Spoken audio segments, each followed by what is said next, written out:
Hello, hi everyone. My name is Devin Canaz. I'm the publisher of Travel Week. At Travel Week, we really try hard to get you all the information you need to sell amazing holidays to your clients. And especially now, gosh, I'm looking out my window and there's snow, so time to get people down south.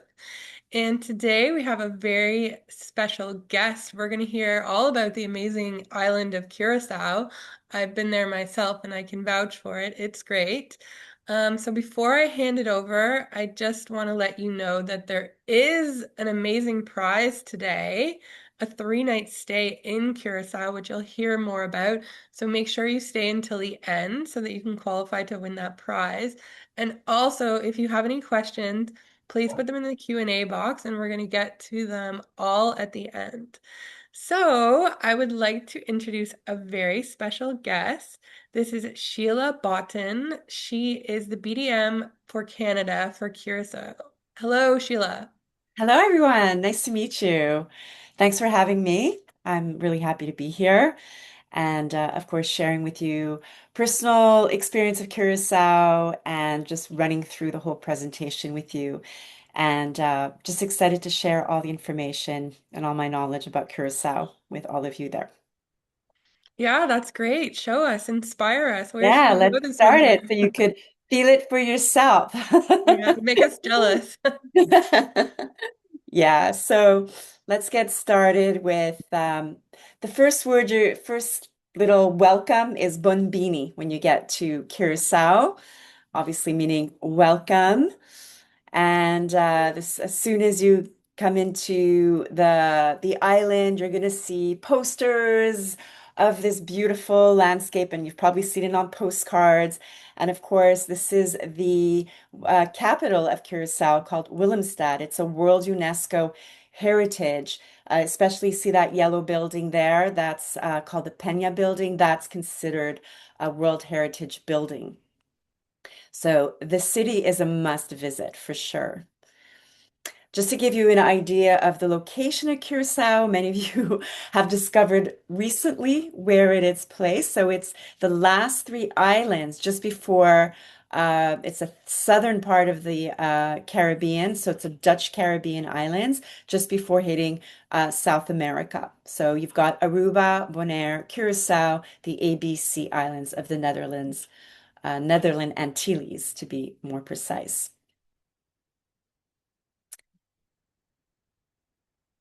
So moving on to the next slide. Yeah. And just to go through some of the flights going to Curacao, we've got the Toronto flights that I believe are 3 or 4 times now a week. They've doubled up on those direct flights. And from Montreal. And of course, the ones from Montreal are seasonal. They started in November and they end sometime end of April. And there's also other ways to get there with American Airlines with the new flight from Chicago, via Atlanta, and Fort Lauderdale with American Airlines. Sorry, not Fort Lauderdale, it is Miami. That's my correction to make there. So just looking at the island, you'll notice that in the southern part of the island is where you have all the hotels and the dive sites. The northern part is where there's the airport. There's a lot of sightseeing. It's the rougher part of the Caribbean Sea. So the island itself kind of serves as a barrier, if you will. And so you have the currents coming, and then on the other side of the island, it is just clear, calm water. Rarely any waves, unless there's like a boat coming by, but that's as big as you'll see them. So yeah, so all along from the tip, so the west, northern tip of the island, all the way down to the east, to give you an idea, it's about an hour and 45 minutes driving. So it looks bigger than it is. And it width from the airport that's central north of the island to the other side is about a 15-minute drive. So, you can really plan a lot of tours on the island, a lot of activities in a day. So, some island facts. So, just to get the square mileage of the island, it's 171 square miles. Average temperature runs between 80 to 84. Same with the water. It's very nice. And the island language is Papiamento, which is a combination of Creole, Spanish, Portuguese, Dutch. It was created for the ABC Island. So this is a very common language on the island, but of course, everybody speaks English, Dutch, and Spanish as well. So there are over 70 dive sites on the island, over 35 beaches, and all of them are really accessible for shore divers and also for snorkeling. It's like a paradise for snorkeling. And on the northern side of the island, there's a national park. And it's protected, and there's some hills and some mountains. So the highest one measures 1,230 feet, and it's very doable. I've done it a few times myself. Um, no ropes or anything needed like that. It's on a nice incline, and the view up there is spectacular. So, like I said, World UNESCO Heritage is the capital of Willemstad, and the currency of Curaçao is no longer ANG now, it's XCG. The Caribbean Guilder is XCG. It's just changed very recently. So here we have that famous Handelsgade, and this is a bird's eye view. Okay, so the very famous two bridges, the one to the right is the floating bridge. That's the lazy sorry, I almost said lazy Susan. It's a swinging old lady. I'm sorry. A swinging old lady. And it opens up sideways. So it's the only one in the Caribbean that opens sideways to let the boats go by. And it's a pedestrian bridge. So it's very famous. People cross over from one side of the island to the other. And it's just a beautiful little walk from inside of the capital of Willemstad. And you've got the taller bridge there, that's a Juliana Bridge, and that one's for cars. And it floats at many feet high. And this is another way to get across from one side of the island to the other. So here we have a little video just to get a little more Welcome to information. St. Anna Bay, the heartbeat of Curaçao's capital, Willemstad. This natural harbor connects two historic districts, Punda and Otrobanda. The Queen Amma Bridge is the only floating pontoon bridge in the Caribbean. Its nickname is the Swinging Old Lady. If you look up, you will see the Queen Juliana Bridge towering above. This is the highest bridge in the Caribbean. The historic city center of Willemstad is a UNESCO World Heritage Site. The waterfront on the Puma site, known as Hondelskade, is famous for its colorful Dutch colonial architecture, making it a must-see destination and a perfect spot for photos, drinks, and snacks.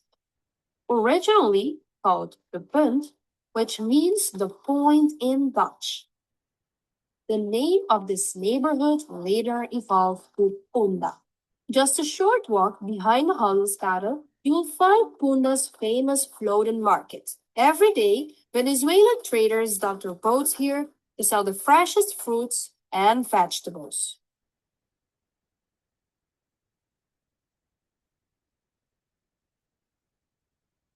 And we continue. Throughout Willemstad, there's a few forts to visit. One of them here, this one's called the Riff Fort. Cruisers that come out usually walk through this fort. It's filled with boutiques and restaurants and bars, and it kept its beautiful original structure. And you can also walk to the second floor and have beautiful views from there as well. And that takes you directly into the city. So looking from the other side, this is Fort Amsterdam. It's a governor's palace, might as well say something like that, or more like for offices for the government. And it also has a history and tales of the past with cannons and all kinds of really monuments and beautiful things to visit there as well. So this is Fort Amsterdam seen from the front. Another fort that's been converted into a restaurant is Fort Nassau, with beautiful views also into St. Anna Bay. And there's other forts that have been just left as an original state, just to like visit and do a lot of sightseeing. This is called Fort Beaconbark, if I said that correctly.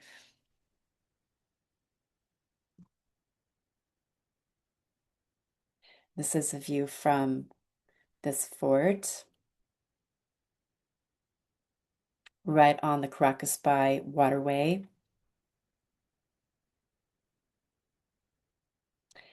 And wandering through Willemstad, if you just continue down the road, you get to a district called Petermai.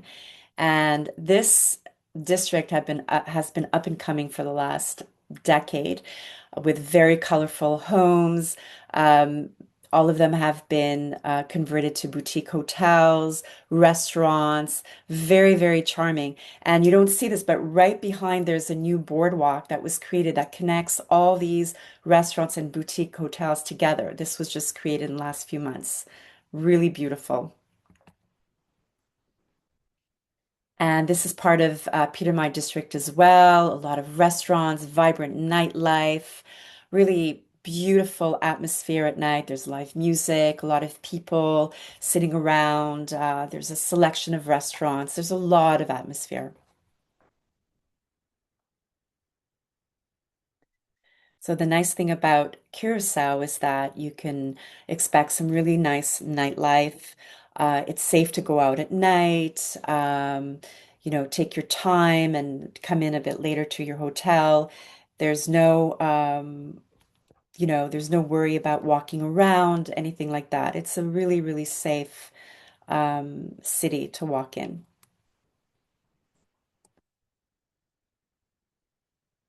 Some architecture, just doing some nice little scenic walking tours.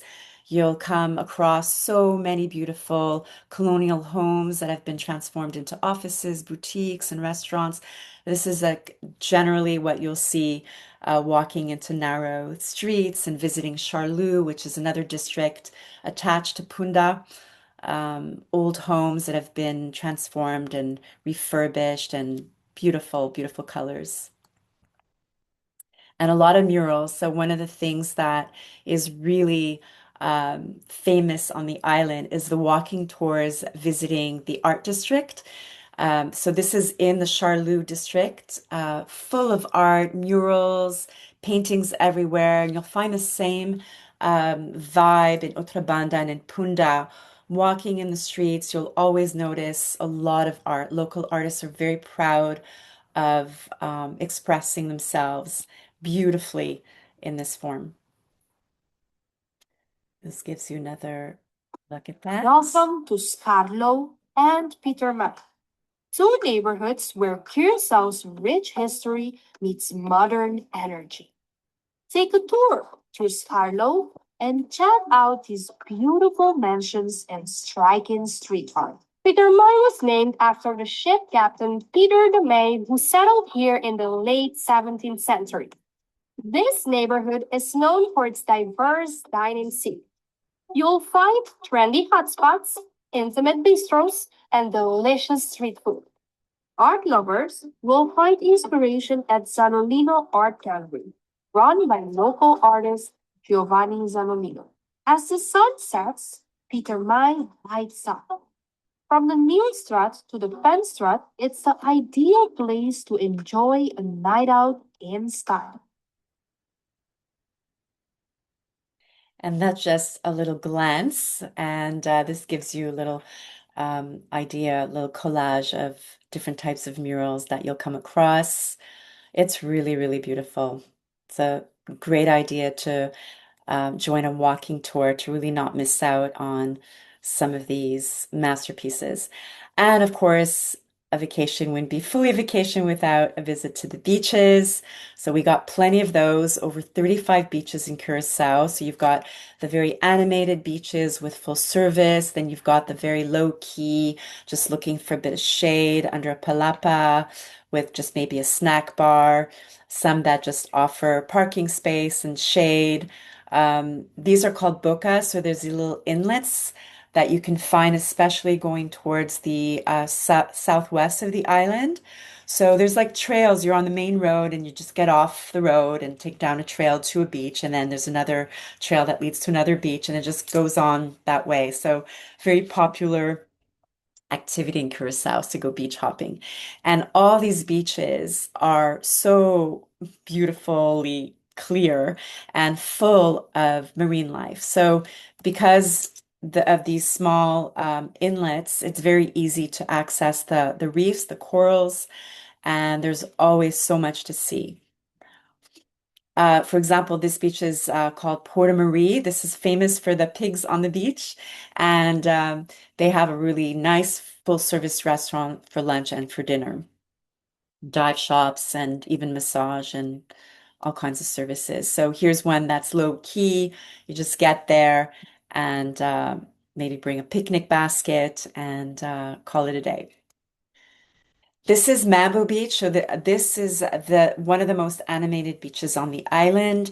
It connects to Seaquarium Beach, so it's Seaquarium Beach connecting to Mambo Beach, and then at the tip of this beach is called Mood Beach. So there's different vibes as you walk through. You'll have your feet in the sand, having lunch, and then walk down to Mood Beach and have sushi with your feet in the sand. It just changes, and there's beds and lounges and a really, really nice atmosphere. And along in the background is called Mambo Beach Boulevard. So there's an outdoor shopping experience on two levels with restaurants and boutiques and souvenirs as such.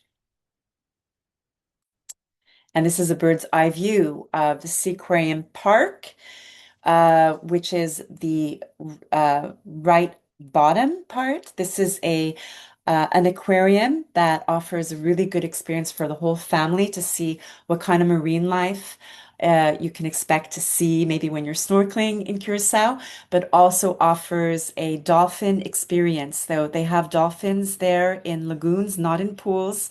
They actually go out to the open water and come back. They're very healthy dolphins. So that's a seaquarium park. And then as you go down towards the top, that is the Seaquarium Beach, uh, joining to Mambo Beach. And of course, for those who are interested in the diving and snorkeling experience on Curacao, it's not to be missed. It is absolutely breathtaking because I think I mentioned before, the access is very easy as shore diving is very, very popular on the island. And of course, you can take a boat out. Many dive operators offer that option as well. And here's just a little.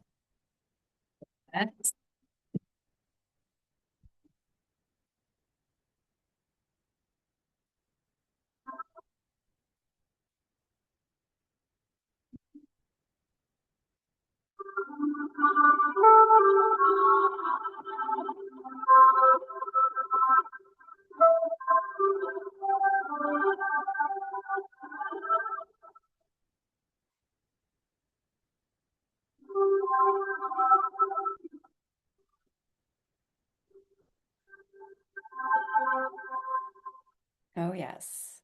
So for the beginner diver, it's a very easy kind of transition when you're shore diving. It's not as intimidating as going out on a boat. So people find that really comforting for beginners. And for the more advanced, of course, there's really nice expeditions out to see all kinds of shipwrecks. There's, I believe, 5 or 6 shipwrecks around Curacao. Some of them are actually accessible just by snorkeling. This is called the tugboat. And there's others that are down, I believe, at 30 feet. That's the Superior. It's a sunken cargo ship in the 70s. So there's a lot of different experiences to have. And of course, night diving is one of them as well. There's a coral restoration program going on in Curacao for over 10 years now, and it's doing really great. There's coral restoration happening, programs that are being offered to many visitors to the island and expats, and everybody's really getting involved. It's really nice. So other experiences to have is one I had. It's called Animal Encounters. It's at Seaquarium Park where you just could grab your snorkel or a diving gear, and there's basically a containment quite large that you swim in. There's jackfish and groupers, but behind the acrylic, you've got nurse shark, lemon shark. You could feed them. It's quite and stingrays without their stings as well. Really, really nice experience for the whole family.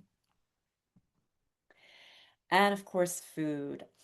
The culinary experience on the island is really world class. There's so many influences from Europe, from South America, from the North American wave that's coming into Curacao as well. So you find so many different flavors, and the Dutch are very strong in quality and service.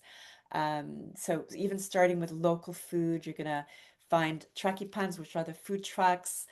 You have Massa Bio, Plaza Bio, sorry. It's a local, very popular destination to really taste local food from different chefs. There's like kiosks with about, I believe, 7 or 8 different chefs under one roof. So a lot of people love to experience that. And of course, you've got, a lot of vibey kind of atmosphere, feet in the sand, sitting right at the edge of the water. You can go out and catch some live music. There's so much going on. So there's everything for every taste. So you've got the high-end fine cuisine, casual, grill, um, fresh fish, anything under the sun. So happy hours are always amazing on the island. You can catch one just about anywhere.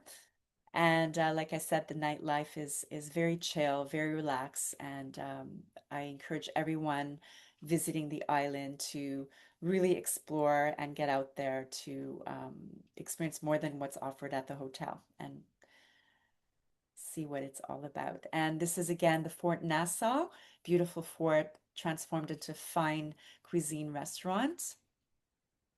Really beautiful. It's about um, a 10-minute drive out of Punda to get to the top. It's really worth it. And every Thursday night, there is an event for the last, I would say, almost 10 years called Punda Vibes. So all the artisans and musicians, stores stay open a bit later. There's a lot of atmosphere. It's good to get into town as early as 5:30. At 8:15, there's fireworks right on the nose. So there's a lot going on. This is an area called Curaçao. It's inside of the city of Outra, and it's a courtyard that has a lot of restaurants and boutiques, a lot of atmosphere. It's really nice. So Thursday night, tell your clients it's a really good night to be out in town. And of course, a very famous liqueur comes right out of Curacao, and that's the blue Curacao liqueur. And there is the actual land house where it all happens. Land house means a colonial home. Um, so it dates back to the 1700s, and this is where it all happens. It's produced from the orange peel called Lahara orange, and there's basically an essential oil that's withdrawn from it from a whole process, and that's the oil that's used to make this famous liqueur that almost everybody knows. Moving along, activities and attractions. So this is a picture I took on an open air bus and just going up on top of that Juliana Bridge, a beautiful view into Willemstad.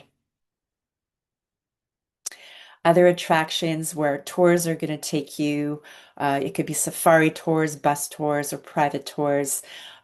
This is called Boca. So that's on the northern side of the island where we have the airport and the wind turbines and all of that. So on that side, it's quite rough. There's a lot of limestone stone cliffs. So the waves come crashing in, and there's a lot of beautiful sights and trails to just spend a really nice morning and when it gets pretty hot in the afternoon. But it's a really beautiful um, excursion. So visiting the northern part of the island, northwest, is the national park that's protected. It's a Crisaful National Park. And like I mentioned, getting to the top is a must. Getting there early in the morning is very important as well because it gets quite hot. But here's just a Curacao is a nature lover's paradise, boasting unparalleled landscapes teeming with rich biodiversity both on shore and beneath its pristine coastal waters. Behind me is Cristobal, the highest peak on the island. Climbing it is an adventure, and the panoramic views at the top are absolutely stunning. Just a tip, start before 9 a.m. to avoid the midday heat. Boca is a spectacular national park on the rough northwestern coast. This is nature in its rawest form. Watch powerful waves crash against the cliffs. Close to Santa Cruz is Huffy Mango, a peaceful nature retreat famous for its ancient mango tree forest and breathtaking views. Take the stairway to heaven and discover a striking monument created by local artist Giovanni Abate.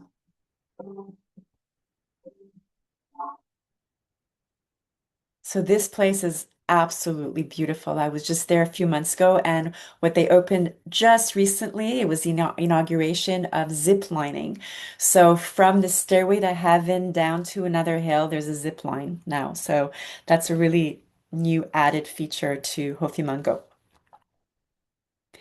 So that's a view when you're at the top, watching the sunrise. A lot of people get there very early as well. And of course, we talked about different ways of getting around. So there's the safari bus, there's the open air, there's the private, there's also the catamaran tours that are spectacular. They start at the east point of the island most of the time and go all the way out west. And usually, because you go with the current out west, you get out at the last beach and take the bus back. So you get to see your way in by boat and your way back by bus. It's a really fun experience. These boats usually host a full day or a half day, and you can have barbecue on board. You have the snorkeling equipment. Everything is equipped.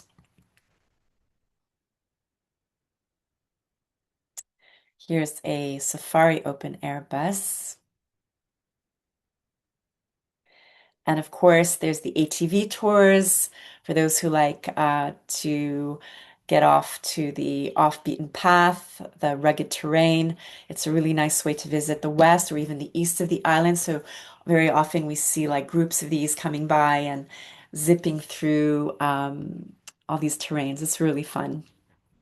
And a fun way to go visit the caves as well. There's Indian caves with stalagmites and stalactites. So they do a lot of little pit stops like that. It's a really fun excursion. Another one that I personally love is the kayaking or the stand-up paddle boarding through the mangroves. So there's two spots on the island where you can join a guide, and it's really worth it. And of course, there's all these funky new ways of getting around underwater too. There's always new activities happening on the island, but I like to stick to my traditional ways. And this is not photoshopped. This is the clarity. It's absolutely stunning. So you can even rent these clear kayaks and notice how the water is so calm. And of course, there's two very well-known golf courses on the island. One is at Blue Bay Beach Resort with, I believe, 18 holes, and one at Sandals at the Santa Barbara Plantation, I believe, 18 or 19 holes as well. So both these golf courses have beautiful views of the Caribbean Sea. It's like this. This is the one at Blue Bay, I believe. We talked about Punta vibes. So every Thursday night, a must. Again, the atmosphere there. And here's a little bird's eye view of Peter Mai when it's all happening at 8:15 on the nose.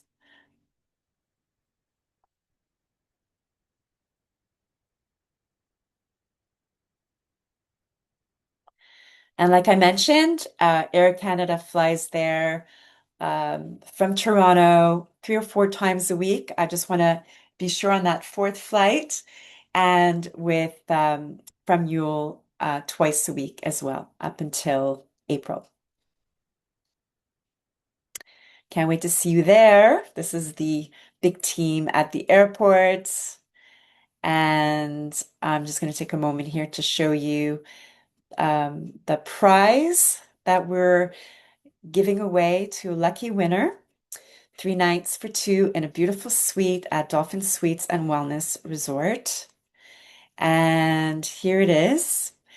Um, the top left is the original building that has been renovated, and the one right underneath is a whole new um, extension that was created in the last.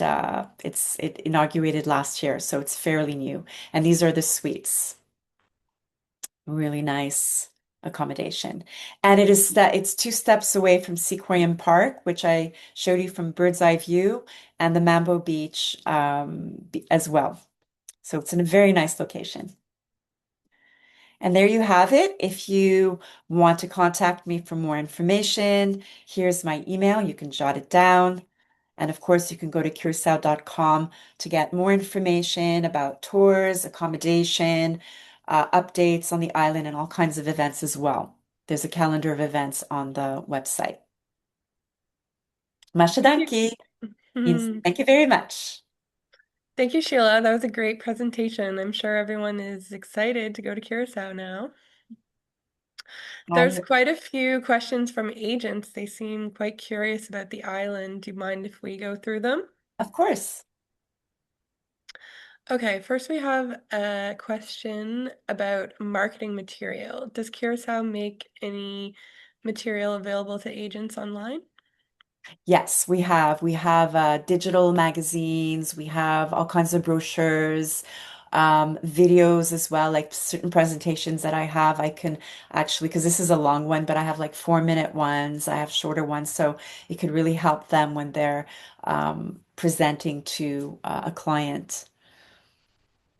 Okay, and can they find this material on the website or should they Uh, connect with you? they have to request it for sure.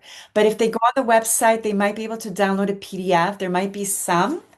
But maybe not specifically exactly what they want. So if they don't find what they're looking for on the website, they can get in touch with me. Okay, great. Yeah, all that marketing material would be very helpful for them. For sure. Okay, we have another question. Are all the beaches public, like they are in Aruba?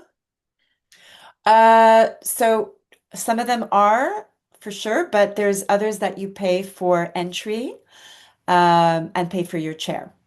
So, so they make it a little more, it depends on the service on the beach as well. So, for example, going to Casabao Beach was one of my favorite beaches. The entry is like $7, and to have a chair is maybe about $3, something like that. You're spending about $10 to be at Casabao. It's for them is just to keep the parking maintained and the services maintained as well to the beach.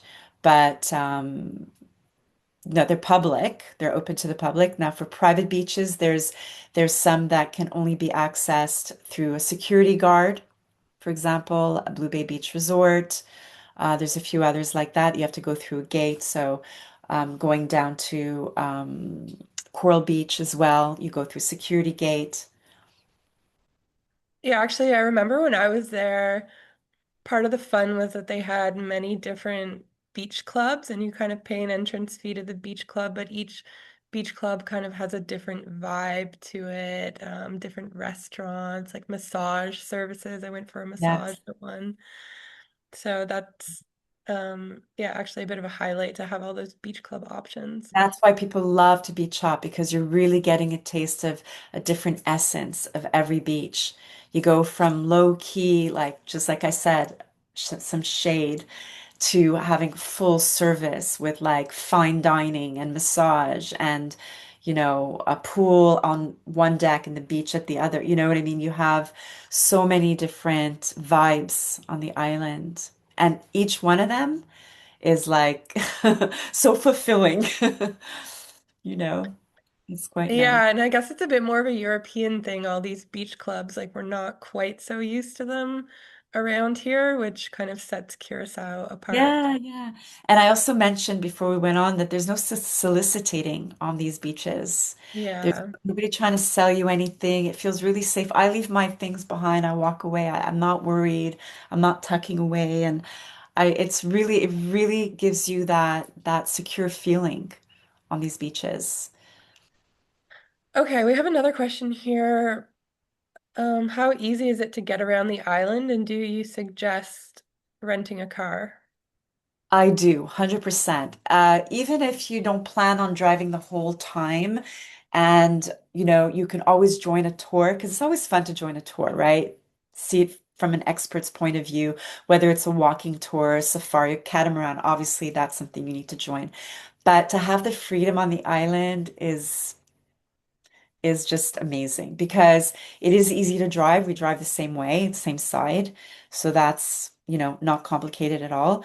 And the infrastructure of the island is just simple. So driving around, if you don't drive around, you'd be missing out on some visits that you can do on your own.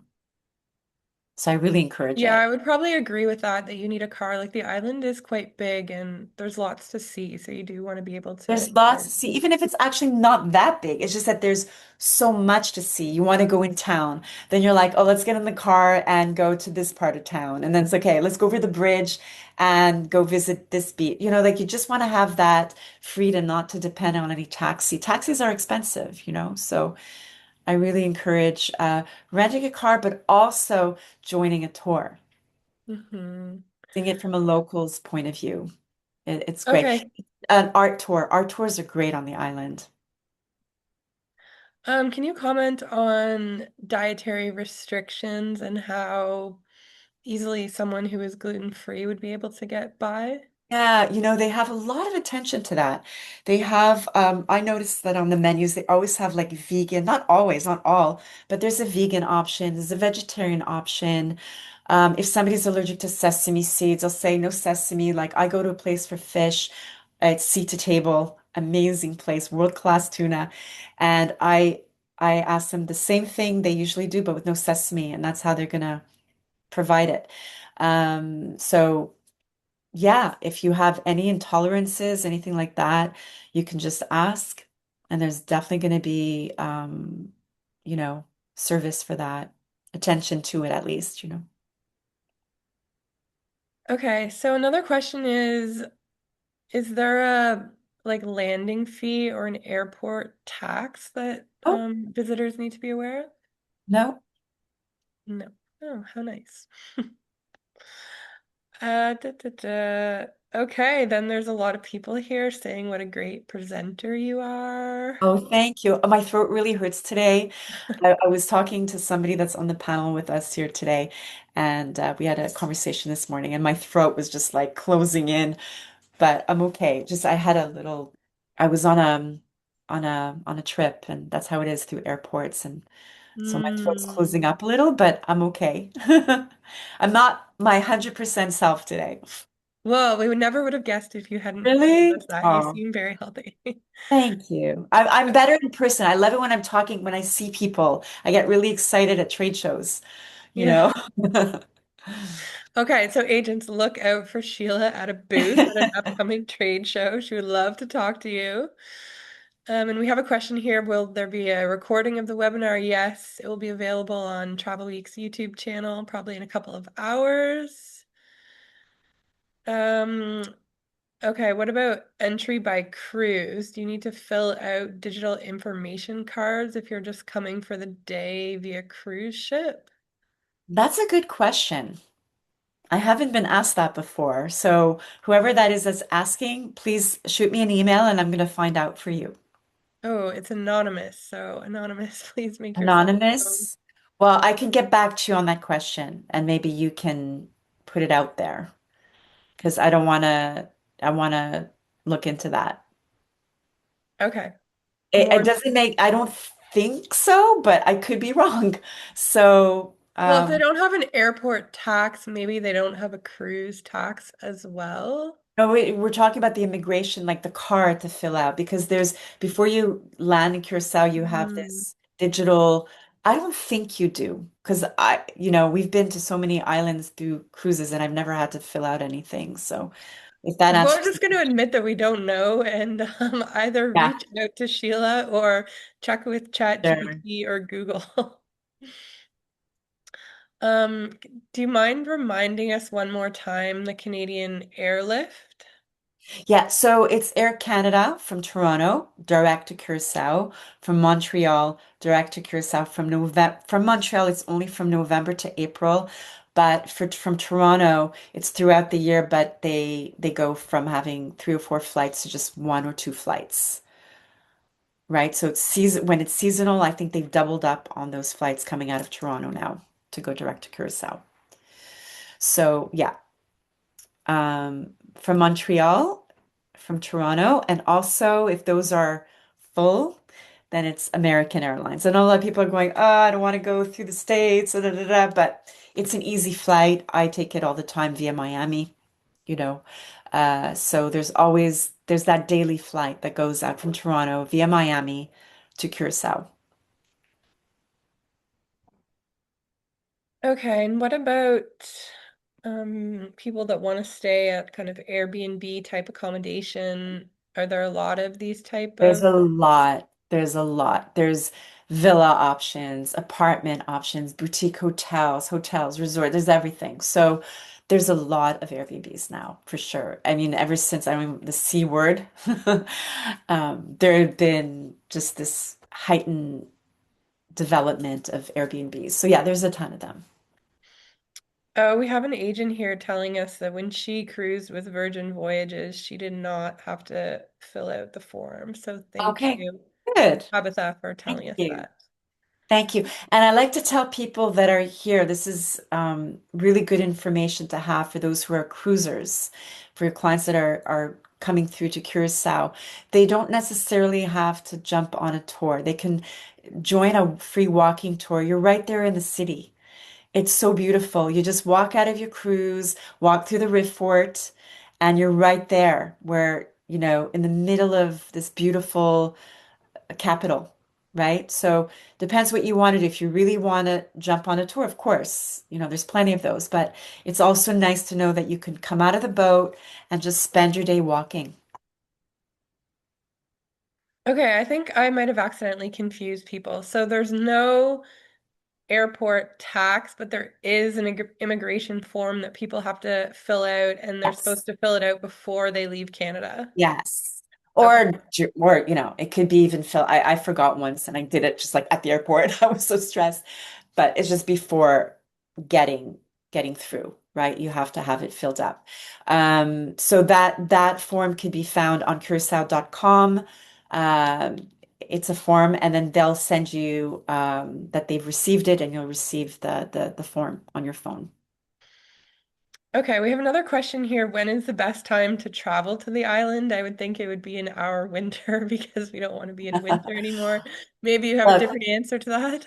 look, I say anytime to Curacao. Honestly, it's just the only time where you're going to have a little more rain, a little more of this humidity is when the rest of the Caribbean is unfortunately getting the effects of hurricanes because we're out of the hurricane belt. We're below the equator Mhm. line. So we're not affected by hurricanes, but the hurricanes suck out that nice wind that we have.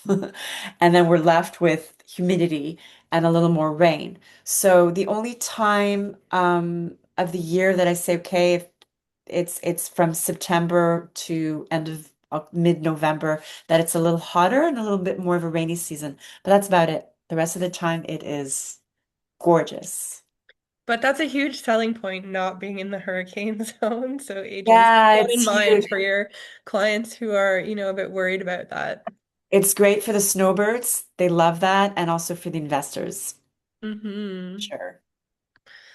Yeah. Okay, well, we've gone through all the questions. Why don't you give us a final summary of why you love Curaçao so much? And you have such a connection to the island, even though you're Canadian, so that's lovely. So Yeah, no, convince us. for me, Curaçao, I discovered it in 2008. I was hired to be an art director for a magazine there. That's how I discovered it. I thought it was Caracas. I was going to. I was like, Curacao? Where's that? And of course, I knew Aruba like everybody else, but Curacao. And it was like they say in French, un coup de cœur, like heart, I just love, I fell in love with this island. I fell in love with the people, the atmosphere. I felt like I was stepping in, especially in 2008, I felt like I was stepping into the late 80s type thing. We weren't so advanced. Now it's like stepping into the late 90s with a little more advancement, but it still has that. It's something very very special about the spirit of the island. I think that's what speaks to me. And I love the fact that I can solo travel there. I feel safe. I love walking around in town. I never worry. That's a big thing for me. The food is fabulous. Listen, they have their own water distillery there, right? They have the desalinization on the island. So the water is directly drunk out of the tap. That's how clean it is. And I've never, knock on wood, gotten Mhm. sick in Curacao. I've been to many other places where within 2 days I'm sick. I'm coming back home sick.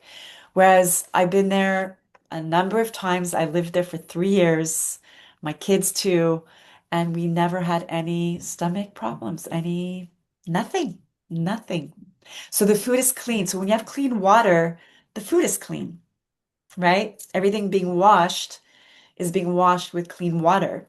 So your drinks are clean, right? Your ice cubes are good and things like that.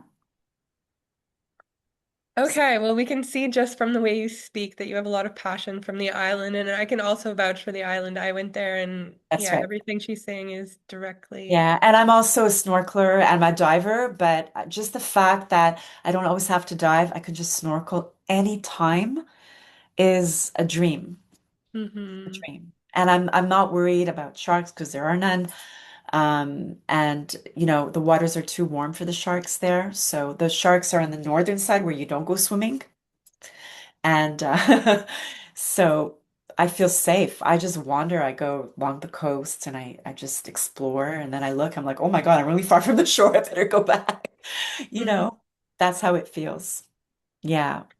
And it's the people Okay. too that makes the whole difference. They're so friendly, when they're treated with respect, they give back 100-fold.